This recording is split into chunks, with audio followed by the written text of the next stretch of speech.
So here's the thing. The Detroit Red Wings had themselves a pretty rough night yesterday because they played off against one of the best teams in the National Hockey League that, of course, it's not themselves. They are one of the best teams in the league, but they played off against yet another one of these great teams, and they ended up losing. 1-0 loss to the Vegas Golden Knights, but ultimately, this loss isn't anything to hang your hat on and get all mopey about, because admittedly, the Red Wings played hard, they were in the fight, they were putting in some good effort, and look, on most nights, when John Gibson goes out there and stops 33 of 34 total shots, you're probably going to get yourselves a win. That's usually what happens, I feel, when it comes to goaltender performance in the National Hockey League. It's just unfortunate that Akira Schmid was on the other side and he was able to get the shutout, of course. But all Red Wings losses to the Vegas Golden Knights aside, I wanted to go over a talking point that was brought up on the Our Detroit Red Wings subreddit that I thought was super interesting. And one that really goes out there and just kind of indicates how things could be getting even better for this Detroit Red Wings team in a way that I don't think anybody necessarily expected, but when you put it out like this, it actually makes sense a little bit. So, Red Wings ended up losing. They're going out there and still chugging along. They're coming back over to Detroit. Kane's probably going to come back at some point. It's going to be fine, right? But Gray the Dork 12 went out there and posted this on the R Red Wings subreddit saying, "It's crazy that the Detroit Red Wings are 9-5. It's 9-5 now, ever since the Vegas loss, but I digress. The Red Wings are 9-5, and pretty much every advanced stat still says they're underperforming. Positive goals against above expected. Negative goals scored above expected. 31st in the NHL for 5v5 PDO. I think the shooting percentage stuff will continue to rise a bit. Raymond back to full strength, DeBrincat heating up, Kane dishing better passes to Casper and DeBrincat. No Appleton slander intended. Plus to Larkin on the power play. The save percentage might stay pretty similar though. Gibson can lock in a bit, and I think he will. But ultimately, our defensive structure isn't very kind to goalie stats in my opinion. We limit a lot of the scoring chances, especially the weak ones, but we still have lapses that create high danger chances against. The lack of volume in shots against will keep save percentages down, even if the goaltenders are playing fine." And that is a really interesting way to think about the Detroit Red Wings as a team so far. Because generally speaking, when you talk about PDO, you talk about these numbers that generally indicate team performance, hey, the Detroit Red Wings are not really looking all too great when you look at the raw, hard analytics about it. Being 31st in the NHL for PDO is insane.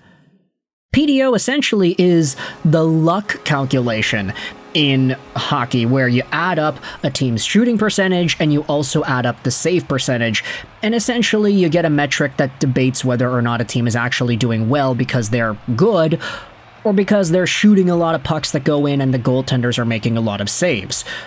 It's not something that you want to have a high value at. But when it comes to the Detroit Red Wings, hey, they are one of the best teams in the NHL, yet they are still near gosh darn last in 5v5 PDO. Generally speaking, the rule is, at the beginning parts of the year, you'll have these teams settled in with their shot percentages and their save percentages. That's how it goes. But as the year goes on, usually teams tend to flatten out a little bit. Teams that are near the bottom of the NHL and PDO, they tend to start getting a little bit luckier. as the year goes on, because you can't be at the league bottom when it comes to save percentage and shooting percentage forever, right? Now, the poster here on Reddit made an interesting comment saying that, yeah, the fact that Detroit has a system that allows high danger chances against at low volume might actually keep the save percentage numbers for these Red Wings goalies kind of low.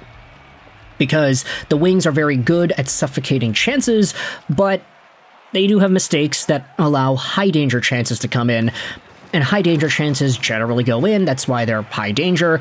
So if the Red Wings are suppressing all of the non-dangerous chances, but they only allow the few dangerous ones to come in, then you will get some games where maybe the Red Wings goaltenders let in a whole bunch of goals on so few shots because the Wings might have made a really flawless effort up until that point, only to make a mistake, and then all of a sudden the other team scores a really nice backdoor tap-in. It's a very interesting way to view this team, but essentially, if we assume normal NHL rules apply to how the Red Wings are going to continue performing, it does paint a better picture as to what this team is capable of. And I think even with yesterday's game, we saw that even if the team loses in regulation, you can still be happy and you can still find ways to express contentment with what happens. Like, hey, they played hard.